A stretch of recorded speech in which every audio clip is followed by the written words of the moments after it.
Hey there, welcome back to Farmcraft. I'm John, and this is my pond.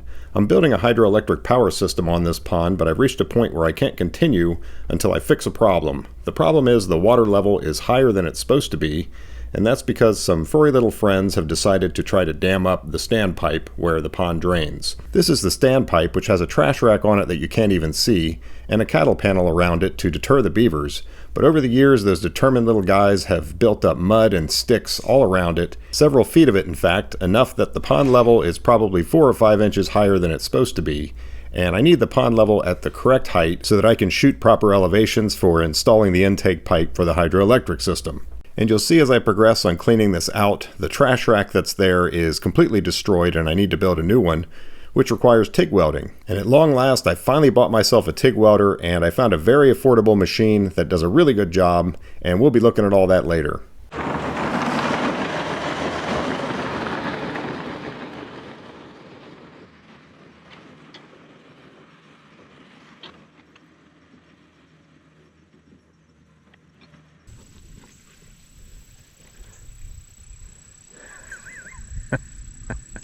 Buttercup loves to bite his long legs. Easy target. Buttercup, quit kicking his butt.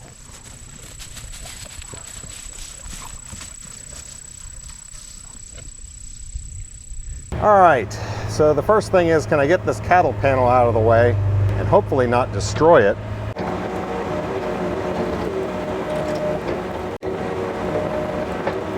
Stupid beavers. You know, the problem is beavers aren't endangered anymore, but there is no market at all for their pelts. So they are often killed just to exterminate them, to stop the damage that they're doing in various places. And there's absolutely nothing that gets done with any of it. I mean, occasionally an old country boy will eat one. I've done that before. But there's no market for the pelts, and it's beautiful fur. It all just gets thrown away. It's kind of a shame.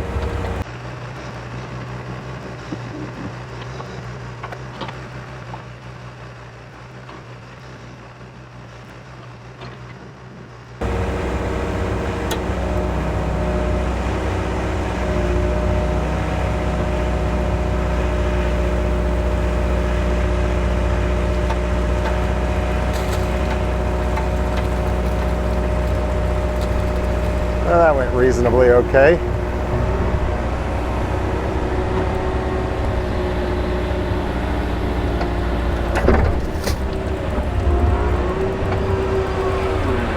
Now, can I find that pipe and not break it? I guess I need to bring my dump truck over here to put this dirt in. Gotta do something with it. Do you hear the belt squealing? No, they didn't break again. I filmed this after I broke the tailgate, but before I fixed everything. All right, so now hopefully I can dig this out without destroying that pipe.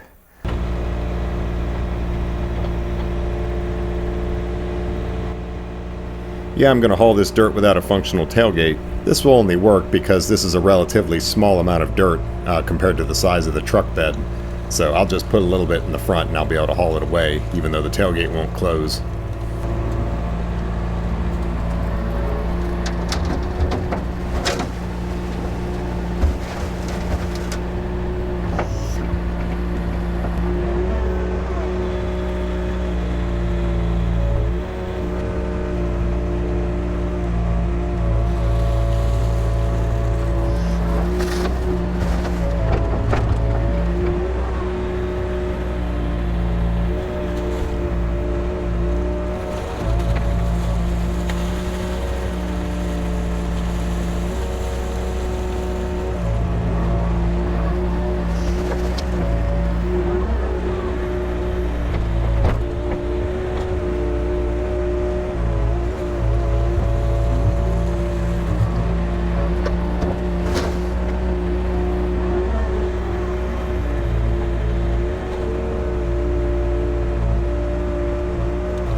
You might think, why not just push the dirt away from the pipe and just let it sit on the bottom of the pond? Well, the beaver, if it's right there, will just have a much easier time rebuilding this again. So if you take their building materials away, it's going to take them a lot longer to do this again.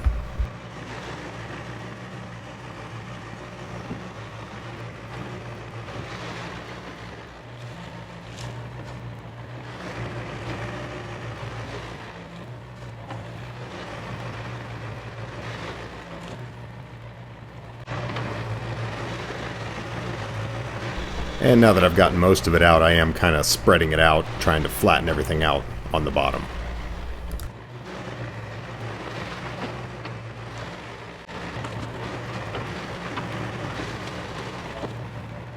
And now I should be able to pull what's remaining of this trash rack off of here.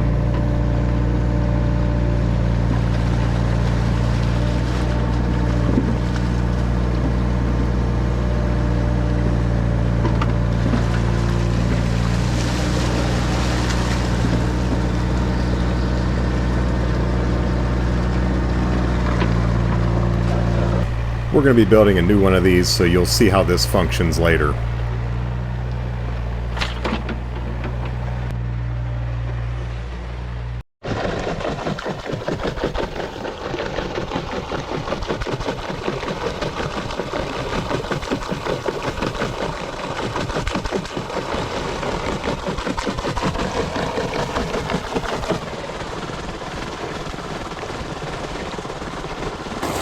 Here's the discharge pipe. Unfortunately, there's some silt in that. Nothing I can do about it.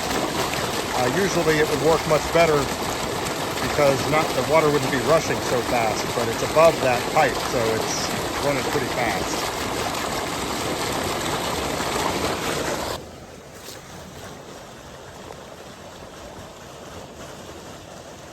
So the water's about 4 inches above that standpipe.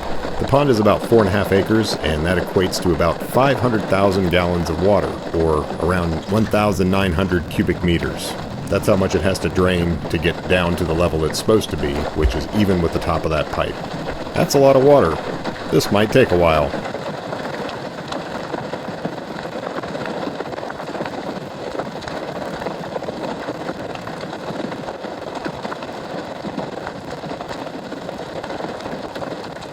So the purpose of a trash rack is to keep all the floating stuff, especially sticks, from getting in the pipe, and several of them are, and that's not a good thing. So I decided to go ahead and put the trash rack back on just to protect it from getting sticks that could potentially clog things up in the future.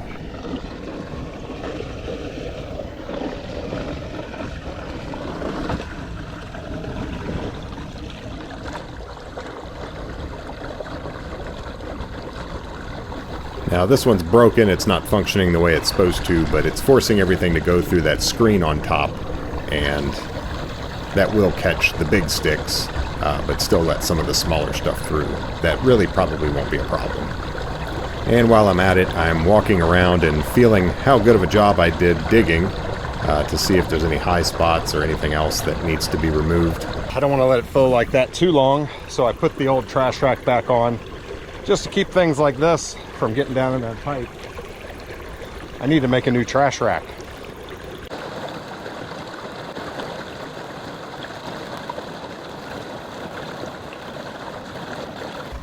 So it's been an hour and a half, and I'm back to work on it. I bring down a piece of chicken wire to better filter things out than that big coarse screen on this one would be able to do. And I also want to get some measurements for making a new one. It's interesting how the water gets in that sort of harmonic rhythm. I don't know why it does that. Here I'm just bending the chicken wire down around the pipe to hold it in place.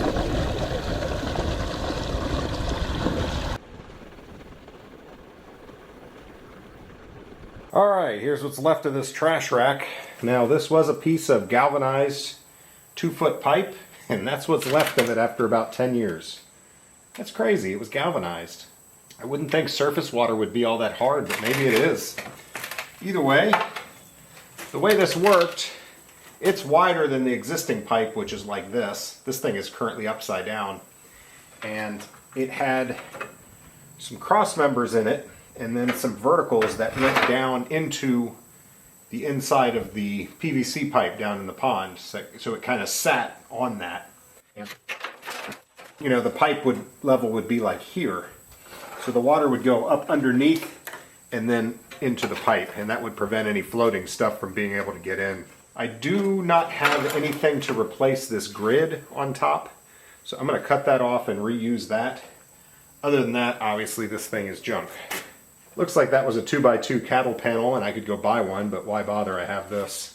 And that stays up out of the water unless the pond is really getting lots of flow and overwhelming this thing. So it should last just fine. Yeah, so all of this was up out of the water most of the time. This area that was down in the water is toast. So, I am going to build one that's hopefully going to last a little longer.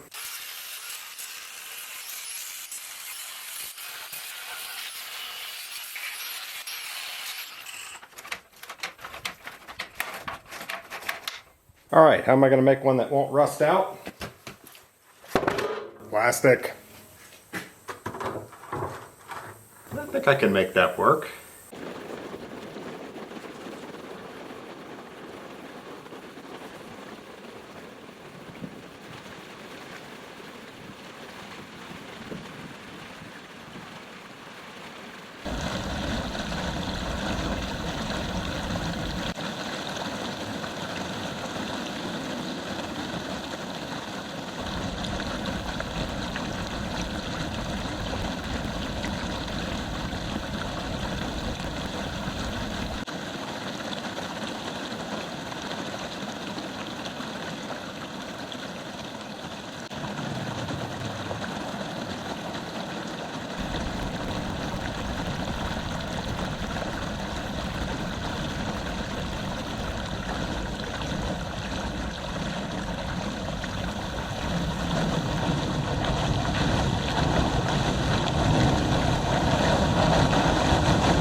So this is now over 3 hours, and you can actually see as this slime sort of goes over the edge, there's still several inches of water above that pipe.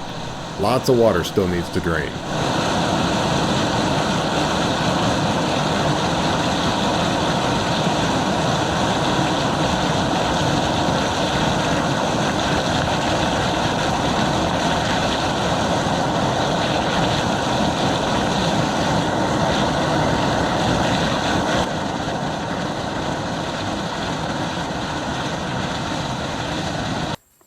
So for hardware, I've got all stainless steel nuts, washers, and threaded rod. I think that's going to last a little bit longer. Okay, going in that one.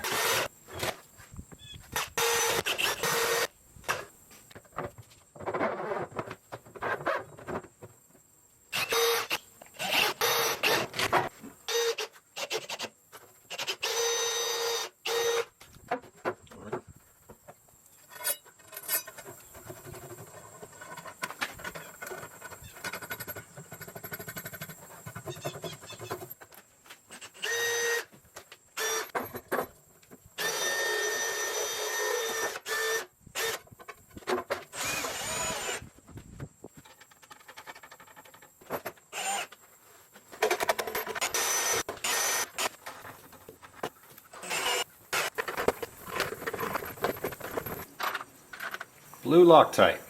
Oop, too much blue Loctite.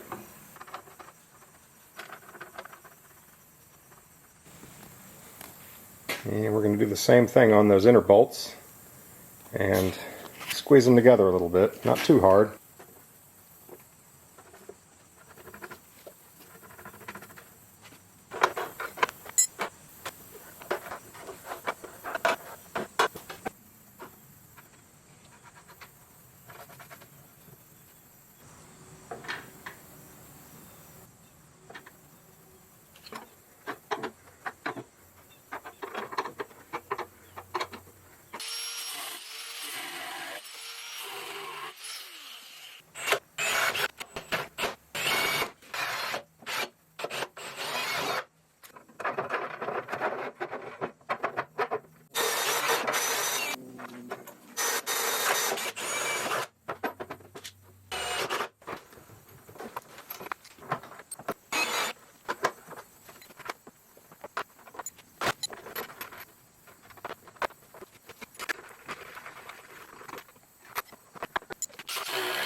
Alright, it's been 4 hours now, and I can see this is going to take longer than I thought it would, and I'm worried that that piece of chicken wire is going to clog and then get forced down into the pipe, causing a problem. So I'm going to put this big hose clamp on it to make sure that doesn't happen.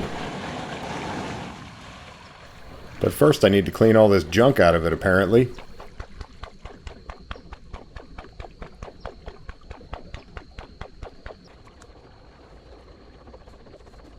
Alright, that is kind of cool. A little mesmerizing, actually. Yeah, you guys got to see this.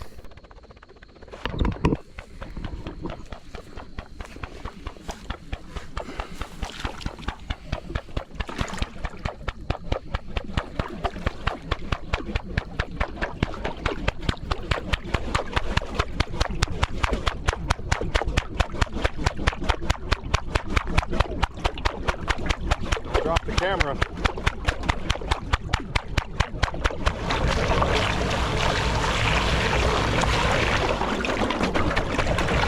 So I was curious as to what was causing this, and I looked it up and have it figured out. Notice when I put my hand into the falling water, all the oscillations stop.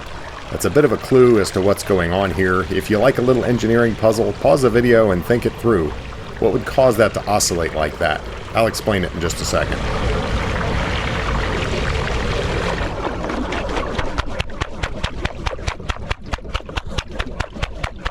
This is called inlet nap oscillation. What's happening is the curtain of water is completely forming a seal and blocks airflow in the pipe.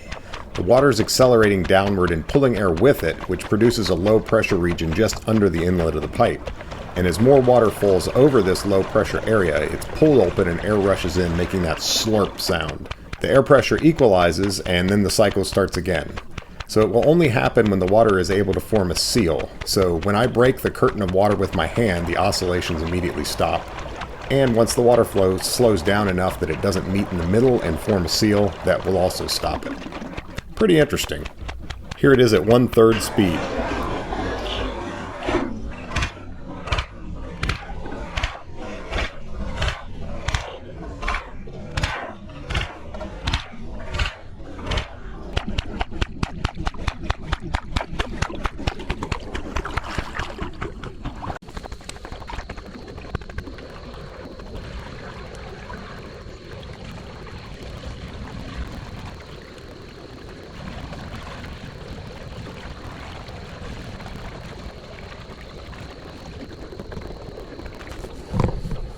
Alright, I was hoping to have the trash rack done today.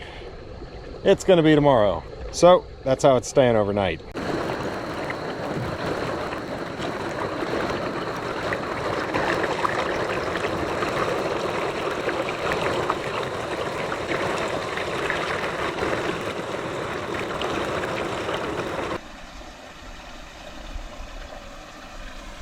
Alright, so now I want to weld these together just to give them some more support. And then I want to weld verticals that are going to go down inside the pipe and hold it in position. And that would be really easy with a MIG welder. The problem is the welds would not be rust. They wouldn't be stainless anymore. Quick note, it is possible to weld stainless with a MIG welder, but you need a special setup and I don't have it. And they're just going to rust out and cause problems. It'd be really nice if I could weld this thing and keep it stainless, which is entirely possible with a TIG welder. So good thing I'm an expert at TIG welding. I've got this AHP Alpha TIG 225. Brand new welder and I know exactly how to use it. Yeah, that's total bullshit. Yeah, I know next to nothing about TIG welding. To be honest, I can TIG weld a little bit. TIG welding is an art and there is an awful lot to know, and I am total newbie. And in fact, I've never even used this welder before, and we're going to start out on stainless. But luckily this doesn't need to be pretty. Let's just patch something together and see how we do. You know, I say I've never used this before. I've used it as a stick welder, but I haven't used it as a TIG welder yet. Now where those two threads meet is going to be a tough area to weld, at least for me. So I'm going to do a little grinding on them just to kind of take the threads off right where the electrode is going to be striking the arc.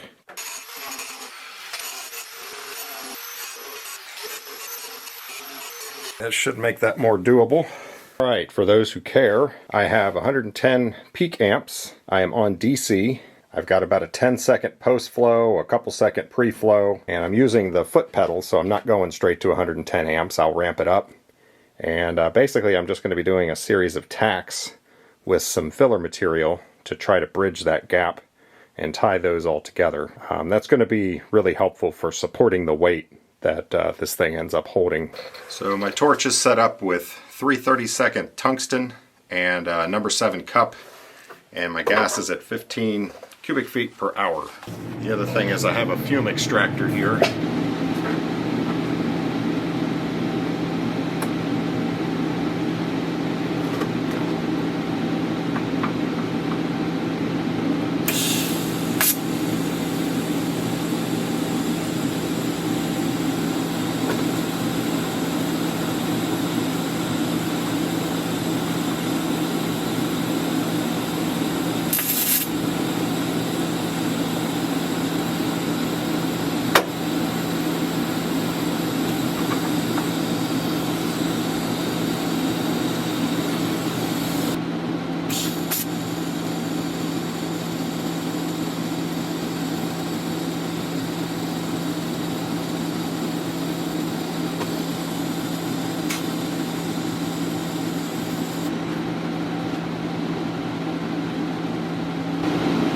Make sure I'm not going to get too hot on the plastic. I don't want to be burning anything. It actually worked pretty well.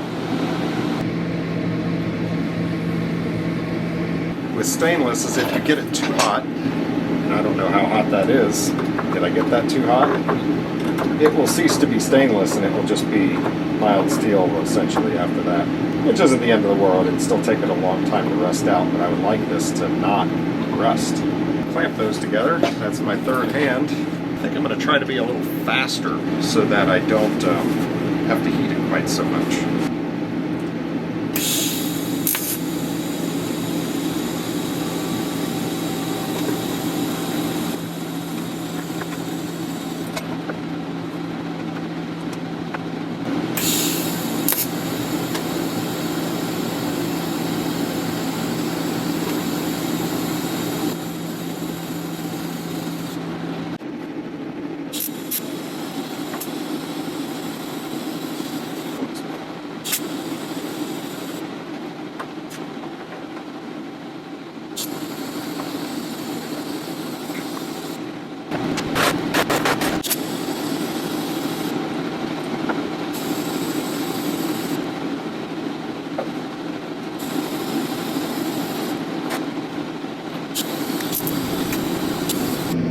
Welding when the threads are there is going to make it a little ugly, but it's all about utility here. I think those will help strengthen that up. But we finally got down to regular pond level. You can see how clear the water is. If it didn't kick up so much muck, it would be so easy to dig this out.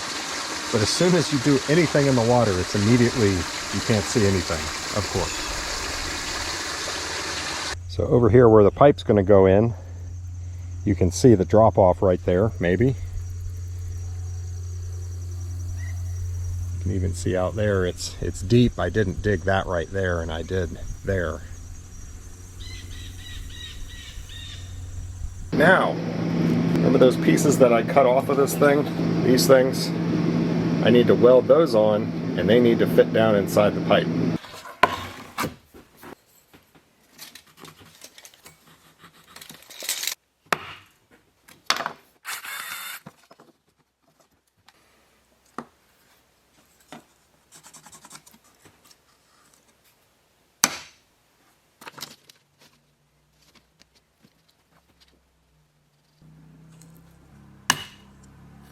I drilled a hole through that spot. What can I say? I didn't have a compass big enough to draw this circle.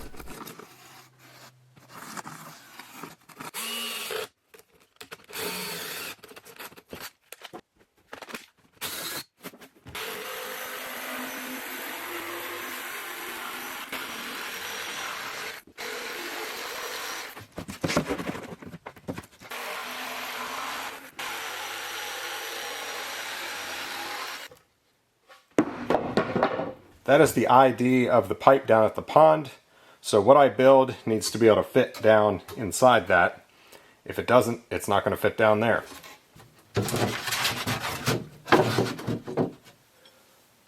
One there, maybe one there. Yeah, I'll do one on each cross member. So there and then there.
All right, now the big test. Is this thing going to fit? You can bend them a little bit if you need to.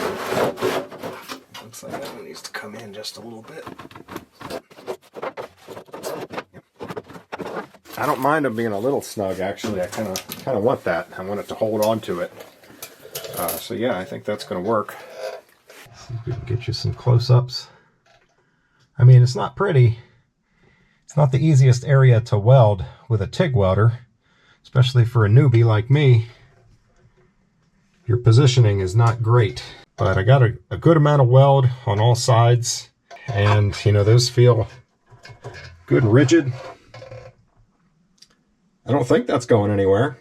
Now the question is it going to rust? Tell me what you guys think. Just turning on the waterer for the new field, and we have the Queen of Black Widows. That's a big one.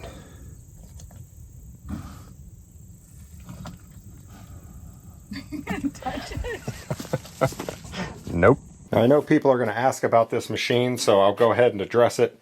Not sponsored. I bought this with my own money. So why did I buy this one? I've got a friend who's a professional welder, and he and one of his colleagues, who's also a welder, actually both bought one of these. And both of them love it. They say it works just as well as their very expensive welders that they use at work.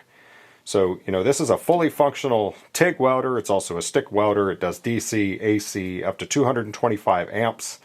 This company has been around for a while. They answer the phone. They give you support. You can buy parts if you need them. From what I could tell, this seemed to be the best deal for a reputable company to get a full function TIG welder with these capabilities. It's $700. That's hard to beat. You know, you go buy any of the big names in TIG, you're into the 3,000s real quick. I bought this. You've seen I've used it very little, but what I just did, it worked great. Starts the arc, no problem. The arc's nice and stable. Shoot, I almost feel like I can TIG weld, and I have very little experience. So yeah, I would say at this point, my opinion of the machine really doesn't matter because I don't know enough about them. But my professional welder friend who TIG welds every day, all day, says this is a really good machine. I think that means something. So I'll leave a link in the description, and I have to say, I had been hesitant on buying a TIG welder for a long time because the good ones are so darn expensive. I just didn't want to drop that much cash. When he told me about this, I said, man, I've got to go for it. And so far, glad I did. All right, I'd love it now if this would fit on here better instead of just kind of sitting on top. So I'm going to try to use heat to help make that happen.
Alright, see that now fits down in there, and it's in there pretty good.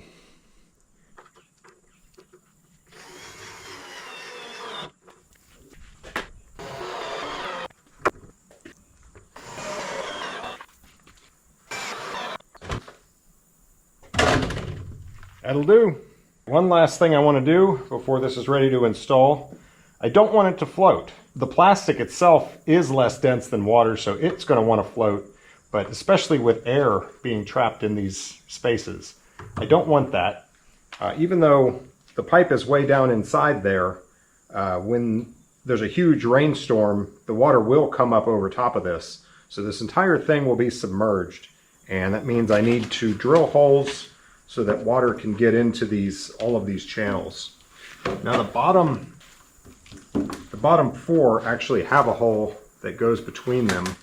So all I need to do on those is drill a hole on this side so that as the water wants to go in, the air has a place to get out.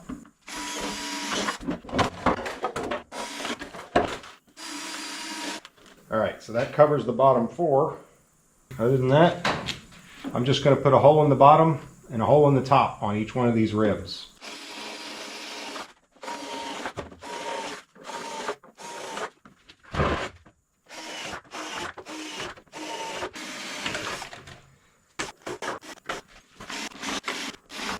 She is ready to install, finally.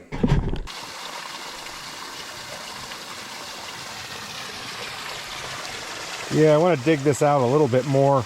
I just wish I could see something after I started digging. Obviously I need to get the near part better. That tuft of grass I can see. A couple feet to the right of it as well. And then like 4 feet left. At least get it away from this. I think I'll leave it all in the pond. I don't feel like going to get the dump truck again.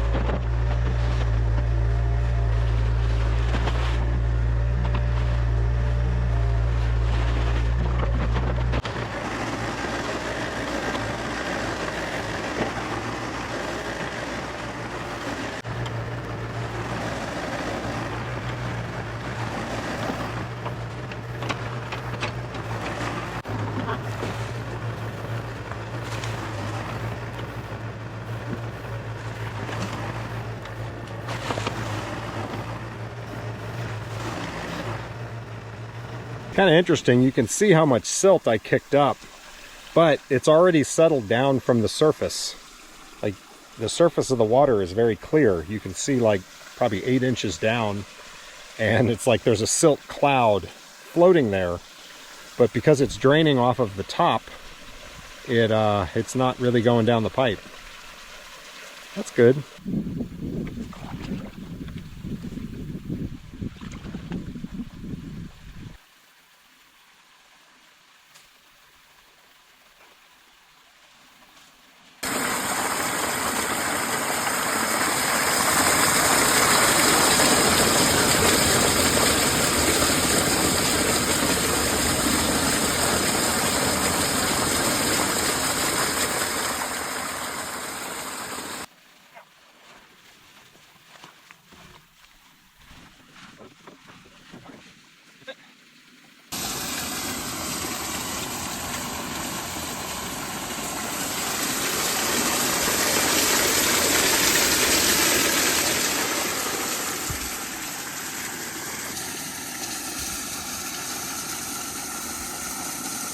Now that's how the old one looked, well, with the cattle panel around it, before the Beavers took over.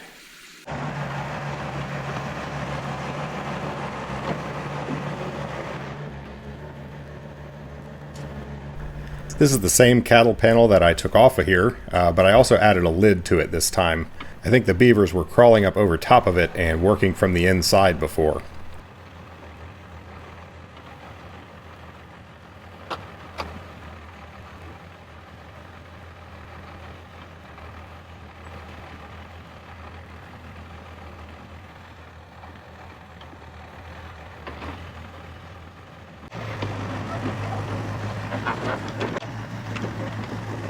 Alright, let's play around with this welder a little bit more. This is aluminum. I've never welded aluminum before in my life, and you're seeing it on camera for the first time.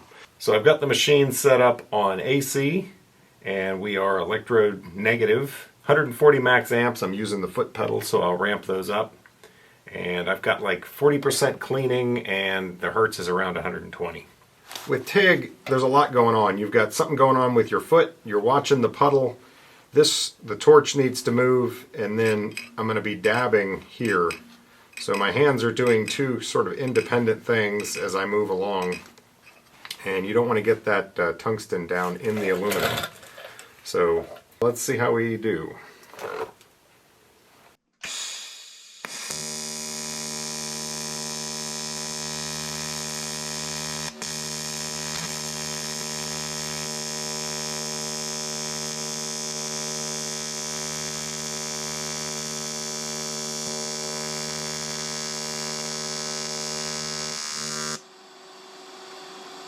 Well, I'm pretty pleased with that. I needed to reduce my travel speed. My beads are a little too wide.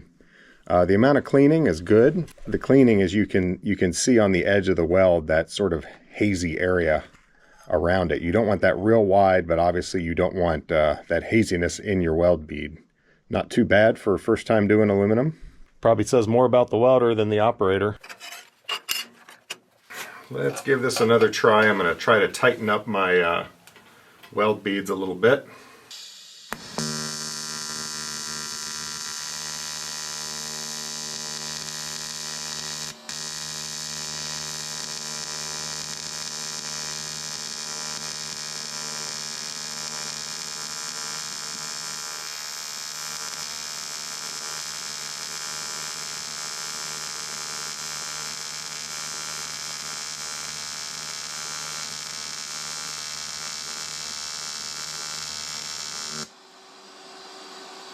Well, it's interesting. I found myself backing off of the amps so that I could slow down, and I just made a much thinner bead. Not really what my intention was. Yeah, so there I went full blast on the pedal. It started out good. Still a little too wide, it's surprising, but I felt like it was too hot, and indeed it was. So yeah, you just kind of have to tinker and figure out what the thing is going to do. But let me try one more. I want to try to get the good looking weld that I envision, which none of these are.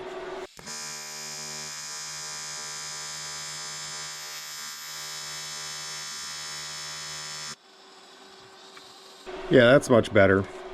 Not great. I mean, there's still a lot of variability in it, but starting to get the hang of it.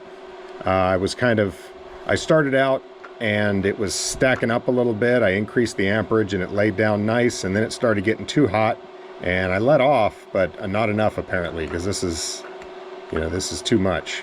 Let's go on and actually try to weld something together. You always see people laying beads on a flat plate. That's like the easiest thing to do. Let's try and stick two pieces of metal together.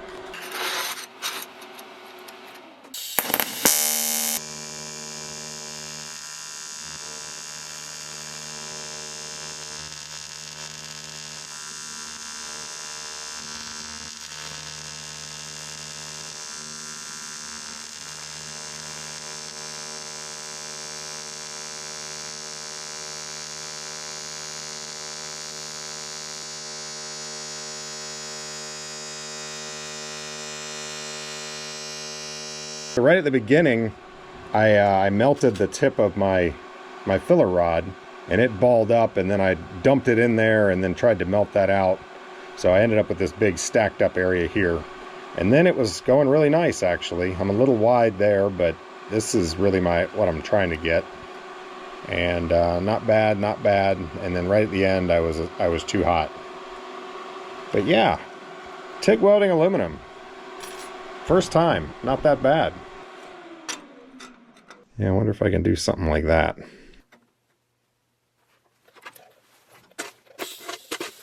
So I'm going to try to tack this thing.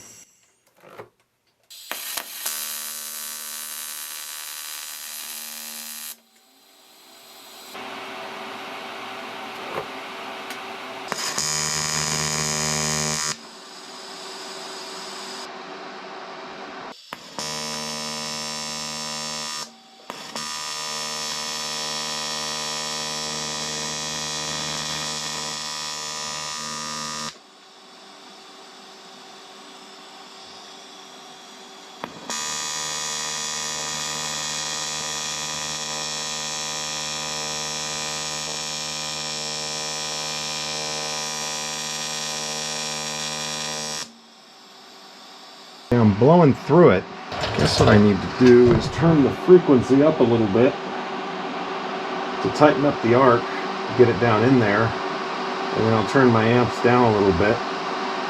I know I'm not really explaining the details of how I have the welder set up, but that's because I don't really know what I'm doing here, and there are so many far better videos to watch if you want to learn TIG welding. So I'm just not going to go into all that here. This was my flat bead on the plate, but this is the 90-degree weld. And yeah, I mean, it's not the prettiest thing in the world, but it would certainly hold. One thing I learned really quickly is you need a lot more filler rod to tie those two together than just on a flat plate. You really have to feed it in there or you blow through. And the areas I blew through, it's not too bad. I mean, come on. I'm a beginner here. Give me a break. I'm pretty happy with that. That's cool. So one thing I do want to say about this welder, because this might throw some people, the readout only shows you your amps. So you can adjust the amps. Everything else is analog, and that of course keeps costs down, but it kind of makes you, it threw me at first, but I think it's fine. So like for instance, if I'm on AC, which I am now, and I want to adjust the frequency, I turn this up and down, but it's not going to give me a readout. You know, it starts out at 20 hertz, it ends at 200 hertz. It would have been nice if they had given you some graduations along the way, you know, with numbers. I guess you could fill them in yourself. But the reality is you're going to weld a little bit, and if it's too low, you turn it up. If it's too high, you turn it down. I don't think this is going to inhibit your welding, but it is something that to take into account. You're not going to get a readout.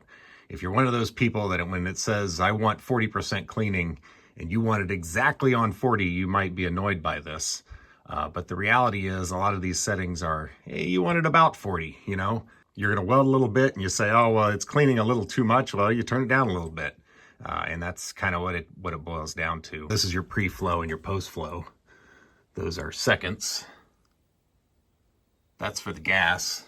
But then here's your downslope for the 2T, 4T. That's basically like how fast it's going to ramp up and down when you press the button on the torch.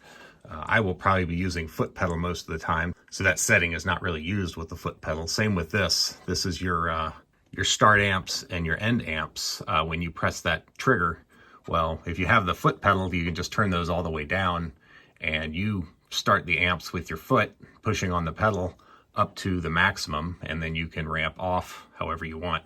So I like the foot pedal. It does give you more control. And the pulse I haven't used yet, but same thing. You've got settings here, frequency, amps, and your pulse time. Again, those are all analog. That threw me a little bit at first, but it really doesn't bother me. It welds just fine.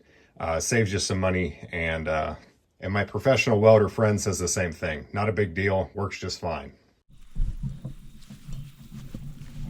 It's been several weeks since I installed this. I don't know if that's beavers starting to stack stuff up around the base or not. Ah, the beavers.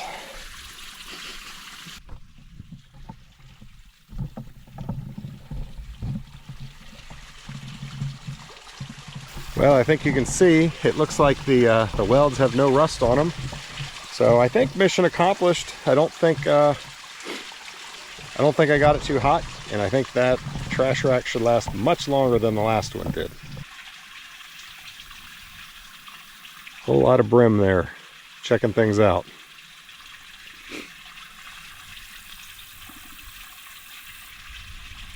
That thing is huge. Send a picture of it to the girl. I'm taking video. How long do you think that is? How old? It's long. A little more than 2 feet. Yeah. It's coming to say hi to Buttercup.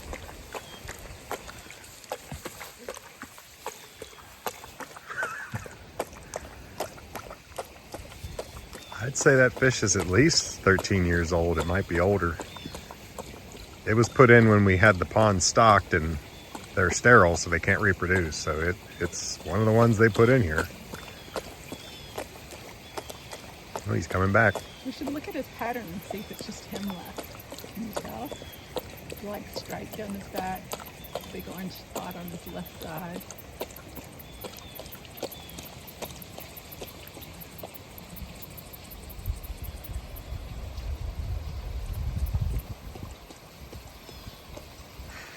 So there you go, guys. This video is done. I'm glad to have that trash rack sorted. That's something that's been weighing on my mind for quite a while.